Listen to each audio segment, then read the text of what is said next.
Halo sahabat Tanas, selamat datang di podcast Lemhanas RI, ruang bincang strategis yang membahas isu-isu ketahanan nasional dengan cara yang renyah namun tetap berisi. Episode kali ini menjadi episode yang sangat spesial sahabat Tanas, karena episode kali ini kita akan membedah makna dari hari ulang tahun ke-60 Lemhanas RI, yaitu ketahanan nasional mewujudkan Indonesia maju. Sudah hadir bersama saya di studio narasumber saya yang sangat luar biasa, Profesor Dr. Insinyur Dadan Umar Daihani DEA, tenaga profesional sumber kekayaan alam Lemhanas RI. Kita akan membahas dan akan mengupas tuntas bagaimana sih ketahanan nasional bisa menjadi kunci untuk mewujudkan visi Indonesia Emas. Yuk langsung kita mulai perbincangannya. Prof. Dadan, selamat datang kembali di podcast Lemhanas RI ini. Prof, terima kasih sudah menyempatkan waktu untuk kembali hadir dan sharing sama sahabat Tanas. Prof, jadi untuk episode kali ini kan spesial nih Prof. Terkait hari ulang tahun ke-60 Lemhanas RI. Dari info-info yang saya dapat, Prof. Dadan nih ambil peran nih dalam peringatan tahun ini sebagai koordinator orasi ilmiah. Boleh di-share mungkin Prof, tema orasi ilmiahnya itu apa dan apa sih korelasi dengan tema HUT Lemhanas RI ini Prof? Iya, jadi mungkin agak sedikit background boleh cerita dulu ya. Jadi sekarang kan ulang tahun yang ke-60 begitu ya. Nah, saya sempat waktu itu memberikan orasi ilmiah di ulang tahun yang ke-59 tahun yang lalu. Waktu itu kita berbicara bagaimana kita mencoba mengambil tema kembali membangkitkan lembaga ini gitu ya untuk berperan kenapa demikian karena situasi geopolitik negara juga sedang makanya waktu itu kira-kira begitu ya kita ada reaktualisasi ketahanan nasional gitu ya, reaktualisasi ketahanan nasional. Nah sekarang berikutnya ini sendiri kalau kita sudah reaktualisasi kita harus teruskan gitu ya. Jadi sepertinya kalau kita sudah reaktualisasi kita tingkatkan rejuvenasi gitu ya, kelahiran kembali gitu ya, jadi permajaan kembali. Namun kalau kita lihat temanya akhirnya diputuskan bahwa ketahanan nasional wujudkan Indonesia maju gitu ya. Jadi setelah kita aktualisasi kemudian kita meremajakan, makin menguatkan fungsi dari Lemhanas ini dalam mewujudkan Indonesia maju. Nah kebetulan saya barangkali bukan mengambil peran gitu ya, mendapat tugas gitu ya. Tapi itu menjadi satu hal yang membanggakan bagi kami. Waktu dipikir-pikir, sekarang ini kalau gitu bagaimana kita mampu mewujudkan Indonesia maju. Kalau gitu kita ambil di dalam orasinya gitu, subtemanya. Jadi kita katakan ketahanan nasional wujudkan Indonesia maju dari stabilitas menuju inovasi berkelanjutan gitu ya. Stabilitas menuju inovasi berkelanjutan. Jadi kalau kita sekarang ini kan kalau dikatakan ya mungkin Naomi sudah mendengar gitu ya. Atau sebenarnya ini sudah cukup lama ya istilah ini kita masuk pada era VUCA. Volatility, uncertainty, complexity, dan ambiguity gitu ya. Pada intinya adalah sekarang ini pada percaturan geopolitik yang semakin tidak tertutup. Jadi supaya kan tujuannya sebuah negara itu eksis dan berkembang. Supaya negara itu eksis dan berkembang tidak hanya cukup stabil gitu. Sekarang ini harus berinovasi dan berkelanjutan. Kenapa? Karena itu tadi tantangan-tantangan yang dihadapinya semakin luar biasa, semakin tidak menentu. Bahkan ada orang mengatakan sekarang ini yang tetap itu adalah perubahan gitu. Yang tetap dia berubah gitu ya. Yang itu yang abadi adalah perubahan. Nah, yang abadi perubahan, yang tetap itu perubahan, dan perubahan itu sebuah keniscayaan gitu. Sekarang ini bukan kemudian kita bisa menjawab apa yang bisa kita lakukan, tapi justru kita harus menghindari apa yang tidak bisa dilakukan. Jadi kita harus makin inovatif gitu ya. Oleh karena itu, Lemhanas mengatakan, ketahanan nasional mewujudkan Indonesia maju. Dan ini sejalan dengan harapan kita, kan 100 tahun Indonesia 2045 ingin menuju Indonesia emas. Ya. Indonesia emas itu bukan turun dari langit gitu Betul, ya. harus ada upaya Harus yang upaya dilakukan gitu loh. supaya hal itu terwujud ya, Prof. Nah, upaya itu kalau dalam proses akademis kan tidak ada sesuatu yang kebetulan. Betul. Semua ya kebetulan kan background saya engineering gitu Ya. ya. Kalau engineering itu sesuatu itu harus direncanakan dengan Ya. baik, secara sistematik, langkah demi langkah gitu ya. Ada pertemuan antara kesiapan dengan kesempatan tersebut ya, Prof. Nah, tapi ada satu hal betul di dunia ini yang namanya opportunity Ya. atau kesempatan itu seringkali tidak bisa kita lewatkan begitu saja. Betul. Gitu. Karena apa? Karena opportunity baik itu tidak pernah datang dua kali, Iya. kira-kira gitu lah. Itu tidak berulang-ulang gitu ya. Kalau kita lewatkan nanti belum tentu kembali, Nah. bisa jadi malah opportunity tersebut malah membalik lagi jadi Ya. sesuatu yang malah tidak kita inginkan gitu kan, Betul. Prof. Jadi background yang kalau tadi kita berbicara masalah tema, masalah arah, kita kaitkan dengan itu semua, walaupun cerita dalam diskusinya seperti yang barusan kita obrolkan, kita makan dunia ini seperti apa sih gitu. Ya. Nah, kita ingat gitu bahwa Lemhanas itu dilahirkan tahun 65. Bahkan presiden pertama itu memberikan kuliah pertama nih di Ya. Lemhanas. Lemhanas. Dan mengatakan bahwa misalnya, atau kenapa Lemhanas dipentingkan gitu? Karena semua orang itu membutuhkan tidak hanya bisa bertahan secara militer, Betul. bahwa mempertahankan negara itu tidak hanya menguasai dengan bedil semata, tapi kita harus menguasai kondisi geopolitik gitu ya. Maka Lemhanas itu dari sejak dulu dikenalnya sebagai School of Geopolitik gitu ya. Walaupun barangkali bahasa ini tidak terlalu populer gitu ya. Nah, kenapa kemudian Lemhanas itu, atau kenapa kita harus mengerti menguasai geopolitik, lingkungan strategis dan sebagainya? Karena ternyata dulu juga kan ada dua blok nih, cuma namanya dulu blok barat, blok timur. Kemudian kita berkumpul, tidak mengikuti barat, tidak mengikuti timur, kita malah membuat sesuatu yang non-blok gitu ya.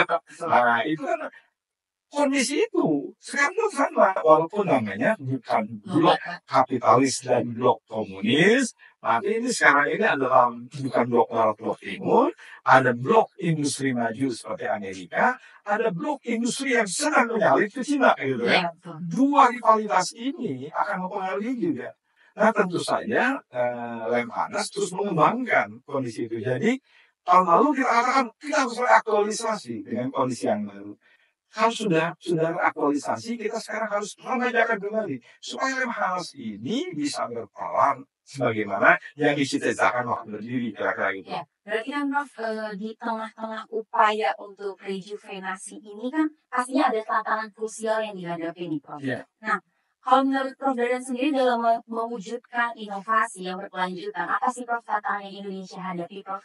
Tantangan itu sebenarnya kan dari dulu kalau kita bicara, makanya kenapa diturunkan ketahanan nasional, Ya. kita ini katakanlah bisa, atau sebelumnya saya coba definisikan begini, ketahanan nasional itu banyak perspektifnya. Betul. Tapi kita ambil saja barangkali ketahanan nasional itu adalah sebuah kondisi dinamis bagi sesuatu gitu ya, sebuah negara kita, kondisi sosial yang bisa kembali pada posisi stabil jika ada gangguan gitu. Betul. Nah, kan buka nih ada gangguan-gangguan. Jadi kalau kita makin tahan, makin cepat gitu. Contohnya begini, ketahanan nasional tidak ubahnya seperti ketahanan kesehatan tubuh. Kalau Naomi punya ketahanan tubuh yang bagus, Ya. saya yang rendah, katakanlah anak muda, karena Naomi anak muda itu kolesterolnya rendah. Ya. Jadi begitu katakanlah makan sesuatu yang salah, bisa sakit, bisa. Saya itu kolesterolnya tinggi, makan sama makan yang juga berbahaya gitu, saya juga sakit. Hanya Naomi karena punya ketahanan tubuh yang bagus, recovery-nya lebih cepat. Ya, betul stabil. Nah, sedangkan saya itu tidak cepat stabil. Jadi itu dibutuhkan betul sebuah kondisi ketahanan nasional, sebuah situasi ketahanan nasional, sehingga kalau ada terpaan-terpaan dari lingkungan, itu cepat kembali pada posisi stabil. Ya. Jadi seringkali orang mengatakan posisi semula bukan, posisi stabil. Posisi stabil. Karena belum itu yang stabil itu yang semula itu ya, Prof. Bisa, betul. Itulah yang namanya adaptasi gitu ya. Oh. Nah, makanya ketahanan nasional itu adalah kemampuan beradaptasi dengan berbagai situasi perkembangan. Nah, sekarang geopolitik pun sedang itu. Oleh karena itu, ketahanan nasional itu merupakan syarat gitu ya. Atau katakanlah ya syarat dasar atau kata untuk kita Indonesia maju. Indonesia emas yang tadi kita ceritakan itu kita ingin dicapai 100 tahun. Hampir semua negara selalu menyatakan, saya tidak tahu ya dari mana sejarahnya. Misalnya dulu di Prancis ada disangkanya gitu ya, 100 tahun kemerdekaan. Oh iya, peringatan sesuatu yang 1 abad gitu sebenarnya. Abad. Ya. Tapi 1 abad itu selalu dinyatakan bahwa masa sih sudah 1 abad kita tidak maju gitu ya. Oh. Nah, Indonesia sudah 1 abad itu mencapai Indonesia emas. Tapi Indonesia emas tadi kembali kepada cerita kita, bukan lahir turun dari langit, bukan anugerah semua orang yang harus dicapai. Iya. Pencapaiannya, langkah-langkahnya gitu. Dan Lemhanas itu adalah salah satu lembaga yang ikut serta untuk bisa mewujudkan Indonesia maju atau Indonesia emas. Nah, perannya Lemhanas sendiri tuh gimana nih, Prof? Prof Dadan? Ini memang harapan kita dengan podcast ini kan makin menyebarluaskan pada sahabat anak. Apa sih Lemhanas itu waktu didirikan apa? Pertama Lemhanas itu kalau kita ringkaskan gitu ya, punya 3 fungsi atau 3 tugas utama. Pertama adalah menyiapkan kader-kader pimpinan nasional masa depan. Nah, itu makanya di sini adalah sekolah kepemimpinan negarawan yang berpikir holistik, integral, sistematik dan sebagainya. Yang kedua, Lemhanas ini sendiri kalau di dalam bahasa lain adalah bagaimana kemudian kita memantapkan nilai-nilai ketahanan pada masyarakat. Yeah. Makanya ada pemantapan nilai-nilai kebangsaan. Jadi ada kita nyiapkan pimpinan yang berkarakter tapi berwawasan negara dan mengerti geopolitik. Kedua, kita masyarakat. Sehingga kalau pimpinannya sudah punya pandangan geopolitik, internasional, ketahanan nasional, waktu bercakap-cakap dengan masyarakat nyambung. Yang jauh ya, Prof ya. Dan yang ketiga itu melakukan kajian-kajian strategis sebagai bahan-bahan rekomendasi. Ada contohnya. Sekarang ini kemarin heboh. Hampir semua negara kena ekonomi shock gitu ya. Dengan adanya katakanlah langkah-langkah yang dilakukan oleh Trump. Ya. Nah, Lemhanas ikut serta karena kita punya memikirkan kajian-kajian strategis, menjawab tantangan-tantangan aktual dan memberikan rekomendasi pada pemerintah. Pak Presiden, kita sebaiknya atau rekomendasi kami ini langkah-langkahnya untuk merespon. Ini ada 3 kan, menyiapkan pimpinan nasional, meningkatkan values nilai-nilai di national values pada seluruhnya, strengthening of national values gitu ya, itu yang pemantapan nilai-nilai itu, plus kajian untuk rekomendasi strategis daerah maupun pusat. Jadi 3 itu luar biasa kalau bisa dijalankan dengan baik. Nah, berarti kan Prof, memang pendekatan yang Lemhanas ini lakukan adalah kepimpinan yang memberikan pendidikan, masyarakat yang memberikan pemantapan, lalu juga memberikan rekomendasi. Nah, menurut Prof nih, Prof, Lemhanas sendiri dalam mengawal supaya hal-hal tersebut tuh tidak menjadi sesuatu yang ternyata bisa dilakukan sia-sia, tapi tetap benar-benar terlaksana bagi para pimpinan nasional ini, benar-benar melakukan, benar-benar memiliki jiwa kenegarawanan yang tinggi, masyarakatnya juga tertib gitu mungkin, atau gimana sih Prof supaya Lemhanas itu tetap bisa mengawal itu di 60 tahun usianya ini Prof? Ya, nah makanya di tahun 59 kita mulai siap-siap nih reaktualisasi gitu kan. Karena apa? Karena lingkungan itu semakin sulit kita hadapi gitu, atau semakin dinamik gitu ya di politik. Nah kalau kita sudah reaktualisasi, kita sudah mengikuti perkembangan, kita sudah adaptif gitu kan, kita remajakan kembali. Kalau dalam dunia bisnis kan rebranding gitu. Ya, rebranding. Rebranding ini kalau kita makin dunia reborn gitu ya. Jadi sekarang Lemhanas ini kemudian dengan 3 yang tadi, maka kita berkali yang namanya bukan merubah sistem, tapi menguatkan dulu. Jadi semua yang sekolah di Lemhanas, calon pimpinan nasional ada itu punya tanggung jawab untuk membawa Indonesia ke lebih maju. Nah, mari kita kuatkan kembali gitu kan tentang kesepakatan kita waktu mendirikan negara ini. Ya. Sebetulnya misalnya kita ingin Indonesia emas. Saya suka sederhanakan aja tujuan, atau katakanlah saya terjemahkan ya, Indonesia emas itu apa sih? Ya. Indonesia emas itu terwujud jika tujuan nasional kita waktu didirikan negara tercapai. Ya. Satu, melindungi bangsanya, mencerdaskan kehidupan bangsanya, adil dan makmur gitu ya. Kemudian yang perdamaian dunia.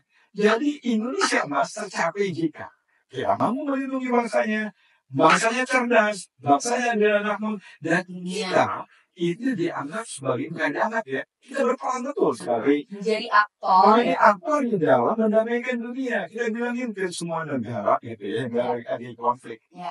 Hei, dunia ini dari semua orang gitu Betul. kan. Kenapa sih kalian harus berebutan segala macam? Mari kita duduk aja rame-rame. Nah, itu kan kira-kira diplomasi kita. Nah, ini harapan kita. Jika Indonesia mampu seperti itu, maka tercapailah Indonesia emas. Nah, Indonesia emas itu kan Prof, menurut saya ya menjadi memberikan kesempatan dan peran masyarakat itu lebih condong ke generasi muda gitu. Karena Indonesia emas itu di tahun 2045. Iya. Pasti orang-orang yang mengisi Indonesia 2045 adalah generasi muda yang sekarang masih muda nih Prof. Iya. Nah, kalau dari Prof Deden sendiri nih Prof, apa sih pesan strategis yang Prof mau sampaikan ke generasi muda, khususnya sahabat Nanas yang masih di usia di mana nanti di 2045 akan jadi pemimpin nih Prof? Iya. Dan dikaitkan dengan tema HUT ke-60 Lemhanas RI, Ketahanan Nasional Mewujudkan Indonesia Maju Prof. Iya. Jadi kalau kita lihat, memang betul di dalam tema kita ini kita menyadari betul. Jadi kalau kita istilahnya itu adalah kita harus membangun masa depan. Membangun masa depan itu bukan orang tua, tapi generasi muda. Maka generasi muda itu harus disiapkan. Pertama, generasi muda itu diingatkan bahwa negara ini didirikan berdasarkan 4 konsensus dasar. Maka di mana saya orang tidak studi intinya 4 konsensus dasar. Konsensus dasar apa ini Prof? Ini negara kesepakatan gitu untuk bisa pertama bahwa kita mendirikan negara dengan ideologi kita Pancasila. Kemudian kita kan jalannya kemana gitu ya. Kan kita nggak boleh dong, Naomi ke barat, saya ke timur. Yang berbeda. Berbeda. Mari kita samakan. Maka kita sepakat gitu kan. Kita semua berjalan mengikuti tata aturan konstitusi. Undang-undang 1945 gitu. Itu sebagai jalur konstitusinya. Yang ketiga, kita ngerti betul bahwa waktu didirikan negara ini bukan lahir dari satu suku. Betul. Dari sejak zaman 2008 keberagaman. Tapi kita punya satu cita-cita. Maka walaupun beragam, kita punya satu Bhinneka Tunggal Ika gitu kan. Kira-kira gitu. Terus kemudian kan ada pembelajaran. Dan waktu kita membuat negara itu bentuknya apa sih gitu. Ya. Ada bentuk kerajaan, bentuk segala macam. Semua kita sepakat untuk membuat negara kesatuan Republik Indonesia. Maka NKRI. Jadi 4 kesepakatan ini adalah 4 kesepakatan dasar. Bahwa ideologi kita Pancasila, kemudian konstitusi kita Undang-Undang 45, kemudian kita juga punya falsafah Bhinneka Tunggal Ika, dan tentu negara adalah NKRI. Nah, mungkin anak muda ini sekarang tantangannya kita terlalu banyak informasi gitu. Betul, media sosial. Segala macam. Tadi kita katakan apapun silakan informasi itu masuk, tapi pegang teguh pada kesepakatan. Karena jika kita melanggar kesepakatan, negara ini bubar. Betul. Contohnya Yugoslavia. Yugoslavia itu bubar sekarang. Karena mereka menurut pendapat saya ini, atas pengamatan saya, ini negara-negara yang bubar itu karena tidak sepakat lagi. Gitu. Namanya Bosnia, namanya Kroasia, itu suku bangsa. Suku bangsa agama beda, dia tidak bersepakat lagi mendiri di satu negara. Maka pecahlah jadi 7 negara. Gitu. Kira-kira kayak gitu lah ya. Nah, kembali kepada generasi muda. Generasi muda itu, kalau saya begini lah ya, saya katakan bahwa Indonesia ini milik anak muda. Ya betul, setuju Prof. Indonesia Emas 2045. Kan 2045 yang sekarang ini sudah ada istilahnya there's no future in the past. Jadi kita harus ngomong masa depan, nggak ada masa depan di belakang gitu ya. Siapa yang akan membangun masa depan? Ya anak muda. Oleh karena itu Lemhanas pun mendorong bahwa ini Indonesia Emas itu harus dititipkan pada anak muda. Nah, siapa yang harus menitipkan pada anak muda? Dititipkan pada pimpinan nasional yang sekolah di sini. Para anak muda, mohon diberikan peran, dididik, tadi adalah idealismenya, kesepakatannya harus ditularkan. Jadi lulusan Lemhanas itu harus membangun generasi muda sesuai dengan cita-cita itu. Itu pun disampaikan. Jadi ada keberlanjutan ya Prof antar generasi. Ada keberlanjutan. Dan yang tadi kenapa di dalam orasi yang kita coba ketengahkan ada kalimat inovasi. Gitu ya. Dari stabilitas menuju inovasi berkelanjutan. Karena sekarang ini sendiri kita harus berpikirnya itu lebih keras lagi dari yang sebelumnya. Hampir setiap hari, setiap detik ada perubahan. Apalagi dengan teknologi. Jadi istilahnya gini, teknologi itu sekali dibuat, itu akan menyundul.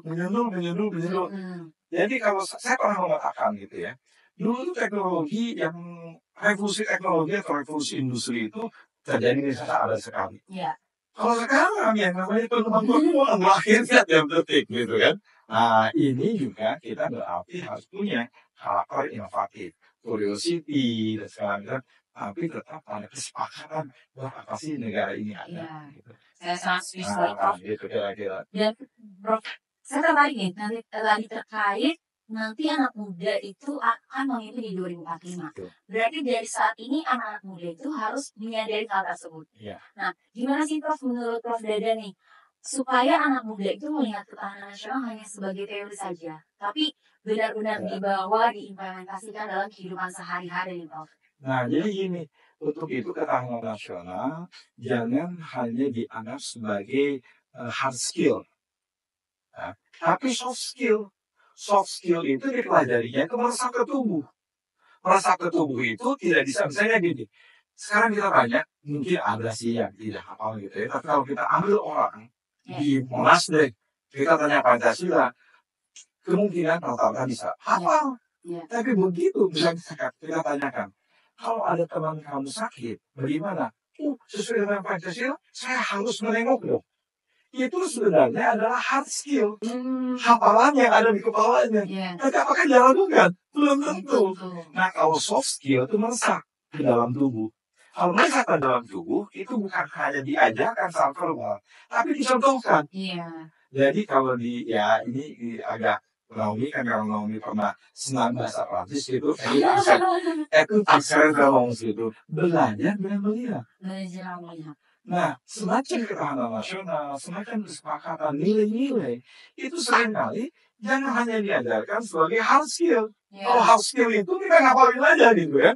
Yang sakit mesti ditengok, kita harus membayar, tapi kita nggak pernah nengok, kita nggak pernah sembahyang, korupsi jalanin terus gitu ya. Itu namanya kita hafal, tapi kita tidak meresap dalam tubuh dan tidak diimplementasikan dalam kehidupan. Jadi kita titipkan nih para pimpinan lulusan Lemhanas, jangan hafal saja ketahanan nasional, falsafahnya gata ini, tapi implementasikan dalam wujud nyata. Yang muda begitu melihat akan mencontoh, meresap lagi menjadi soft skill gitu. Akhirnya pada saat pemuda itu menggantikan posisi yang tua, dia sudah zaman dulu lah, kita kalau orang tua sudah ngomongnya jangan dulu. Saya ini jadi dosen sekarang, karena saya kagum betul sama guru-guru saya. Karena kalian melihat gitu kan. Nih guru ini ilmunya hebat. Wah, dia bisa baik sekali, dia formal sama. Akhirnya secara tidak langsung itu menjadi soft skill saya. Gitu kan. Coba deh, Naomi emang dalam pikirannya kalau misalnya bapak ibunya baik kayak gitu ya. Iya, pasti itu contoh ya, Prof. Kita biasa melakukan jadinya. Betul. Saya kasih contoh ya, harus ada yang lain. Gimana tuh, Prof? Misalnya ditendangin masalah kemiskinan. Oke. Kalau yang namanya hard skill, soft skill. Ini hard skill nih. Dibilangin, saya tuh miskin loh Naomi. Sopir saya aja 4 orang miskin semua. Pembantu saya 10 orang juga miskin semua. Bagaimana mungkin ini terjadi? Seorang yang mengklaim seperti itu. Artinya dia tidak mengerti falsafah kemiskinan itu seperti apa gitu kan. Nah, kira-kira gitu lah. Nah, Prof, terakhir nih Prof. Mungkin dari Prof Dadan ada pesan untuk sahabat Anas yang terkait dengan ketahanan nasional mewujudkan Indonesia maju. Apa sih yang harus dilakukan sahabat Anas yang masih generasi muda? Oke, kalau kita sekarang ini kan mau kita katakanlah generasi muda ini kan generasi natif teknologi. Pertama, dia harus mengerti yang tadi itu falsafah kenapa kita berdiri. Sehingga kalau kita mendapatkan informasi dan segala macam, kita tidak menolak kemajuan, kita tidak menolak teknologi, tapi kemudian kita refleksikan di dalam diri kita, teknologi itu untuk yang kita, mana yang baik, kita sekarang harus memilih. Jadi kayak gini ya Naomi, saya pakai contoh lagi gitu. Boleh, Prof. Dulu misalnya saya, Naomi gitu, atau teman atau berkeluarga, kita katakan, saya pergi ke luar negeri gitu ya. Kita bilang, jangan khawatir, jauh di mata, tetap di hati. Ya. Kan itu kan buat dulu. Betul. Kalau sekarang, supaya kita dekat, dulu sama-sama, kita makan sama-sama di meja. Tapi dekat di mata, jauh di hati. Kenapa? Semua masih Republik WA gitu kira-kira. Nah sekarang mudah-mudahan ada algoritma kebangsaan bahwa teknologi itu kita manfaatkan untuk yang tadi. Dan kecintaan terhadap negara ini itu harus dikuatkan. Karena apapun kejadiannya, kalau kita cinta pada sesuatu, kita akan bela. Anak muda itu dengan teknologi yang luar biasa, kalau dia punya basis kecintaan terhadap negara, maka seluruh kemampuannya itu akan dicurahkan untuk membangun negara ini. Maka Indonesia maju, Indonesia Mas akan terwujud. Karena mereka nanti yang akan bawa, kita katakan, Budi Wawan, kemana Indonesia nih sama Anda? Kalau Anda tidak belajar dulu, tidak merasakan dulu nilai-nilainya, tidak menguatkan ketahanan nasional, maka negara ini akan hancur. Kira-kira kayak gitu. Terima kasih sekali Prof. Dadan. Jadi saya kalau boleh mengutip Prof. Dadan, ketahanan nasional jangan hanya menjadi hard skill, jangan hanya dihafal, jangan hanya diucapkan saja, tapi harus menjadi soft skill ya Prof. Harus diimplementasikan, harus dipraktekkan. Luar biasa sekali Prof. Insight-nya banyak sekali Prof. Terima kasih banyak Prof. Dadan. Dan sahabat Tanas, obrolan kita hari ini membuka banyak wawasan bahwa ketahanan nasional bukan hanya sebuah jargon, tapi fondasi utama dalam membangun masa depan Indonesia. Terima kasih banyak kepada Profesor Dr. Insinyur Dadan Umar Daihan DEA atas insight dan pandangannya, masukannya kepada generasi muda, kepada sahabat Tanas yang sangat-sangat dalam dan strategis. Mudah-mudahan ya Prof, tidak hanya menjadi hard skill bagi sahabat Tanas, tapi juga menjadi soft skill bagi sahabat Tanas. Dan ada satu lagi. Oke, Tanas supaya jadi le gardien de la valeur. Apa tuh? Menjaga nilai. Generasi emas 2045 akan terwujud kalau nilai-nilai itu terus dipelihara ya Prof. Jadi nilai-nilai itu adalah merupakan modal dasar kita untuk bisa membangun dan menjaga eksistensi kita. Berarti generasi emas harus menjadi penjaga nilai-nilai tersebut. Itu ada kosnya, tapi ada value juga. Generasi emas harus menjadi value guard ya. Jadi semoga episode kali ini bisa membuat kita semua sadar bahwa mewujudkan Indonesia maju adalah tanggung jawab bersama, tanggung jawab saya, tanggung jawab Prof. Dadan, dan tanggung jawab sahabat Tanas. Sampai jumpa di episode berikutnya. Tetap semangat menjaga ketahanan nasional. Salam Tanas.